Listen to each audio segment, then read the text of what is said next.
तो ये यहां से उठे सूरज और चंद्रमा के मध्य में जाकर बैठ गए और अमृत बट रहा है जल्दी जल्दी। इधर अमृत उधर मदिरा, इधर अमृत उधर मदिरा, इधर अमृत उधर मदिरा बट रही है। और जल्दी जल्दी में चंद्रमा के बाद सूरज को मिलता उससे पहले उसको मिल गया। उसके हाथ में अमृत आया, उसने फटाक से पान कर लिया। जब वो पीने लगा तो सूरज और चंद्रमा दोनों बोल उठे, ये तो राक्षस है, ये तो राक्षस है, ये तो राक्षस है, ये राक्षस है। तो भगवान विष्णु को क्रोध आया और वो मोहिनी बने हुए विष्णु जी तत्काल अपने वास्तविक रूप में आए और सुदर्शन चक्र निकाला और उसका सर धड़ से अलग कर दिया, सर काट दिया। वो दो हो गए। पहले वो अकेले राहु था, अब राहु और केतु हो गए। एक शरीर से दो इंसान बन गए। क्योंकि अमृत पान कर चुके हैं इसलिए दोनों अमर हो गए। न सर मरा न धड़ मरा, पहले एक था अब वो दो हो गए।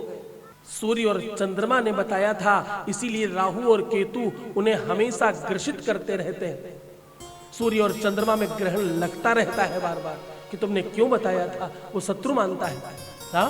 और क्योंकि अमृत पान कर चुका है अब ये अमर हो गया, तो भगवान ने इसे देवताओं में सम्मिलित कर दिया और इसको नवग्रह में स्थान दे दिया।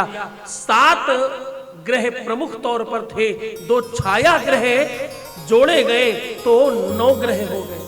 पहले 7 ग्रह, 7 दिन और 7 ग्रह थे, केवल 7 दिन और 7 ही ग्रह। 8वां ग्रह नहीं था, ये 8वां और 9वां छाया ग्रह है। इसको अभी भी पूर्ण ग्रह का स्थान प्राप्त नहीं है, इनको मिला के 9 ग्रह हो जाते हैं। अब जरा समझना, वो जब अमृत पान कर रहा था और सर काट दिया गया, तो जो अमृत मुख में था उसके कुछ बूंद उसके मुंह से गिर पड़े। किसी को अगर थप्पड़ भी खाते समय मार दो तो मुंह से निकल आएगा, उसका तो सर काट दिया गया तो मुंह से नहीं निकलेगा। वो जो अमृत की बूंदे उसकी सलाइबा में, उसकी लार में मिश्रित होकर जमीन पर गिरी, उससे लहसुन बन गया। इसलिए वो सफेद है, बिल्कुल लार में मिश्रित है, इसलिए अशुद्ध है। इसलिए शुभ समय में तो कम से कम नहीं खाना चाहिए। जब कोई अच्छा कार्य हो रहा हो, शुभ कार्य हो, पूजन पाठ हो, तब तो नहीं ही खाना चाहिए। मैं वास्तविकता में कहूं उसमें गुण तो बहुत सारे हैं, लेकिन उसके इसी एक अवगुण की वजह से उसे शुभ कार्य से अलग किया गया है।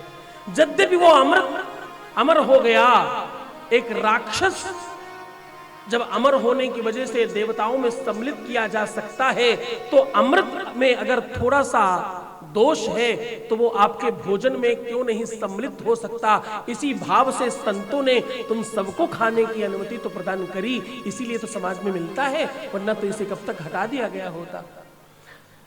जब एक राक्षस को अमृत पान करने के बाद देवता बनाया जा सकता है कि तुम उसकी पूजा करो, तो उसकी लार और उसका मांस भी तो अमृत में मिश्रित है, वो भी तो इतना तो शुद्ध हो ही गया होगा कि उसे कभी कदार भोजन में प्रयोग किया जा सके। हाँ? तो इसी कारण से जो बच्चे तुम्हारे खाते हैं उन्हें खाने दो, ऐसी कोई दिक्कत की बात नहीं है। इतना भारी कोई अपराध नहीं है, बस थोड़ा सा वो दूषित तो जरूर है। दूषित तो राहु केतु भी हैं जो तुम्हारी कुंडली में है, उनको कैसे हटाओगे, उन्हें कैसे भगाओगे? उन्हें तो नहीं भगा सकते ना। तो भैया प्याज और लहसुन को भी अपने घर में थोड़ा बहुत बना रहने दो, कोई फर्क नहीं पड़ता। खान पान की पद्धति में जो जिसको नहीं पसंद हो, किसी को अच्छा नहीं लगता वो मत खाए, जबरदस्ती थोड़ी है कि अमृत है खा ही लो। लेकिन जो खाना चाहता है उसको वो राक्षस वाली थोड़ी सी बात भूल जाने दो, अमृत समझ के खाने दो।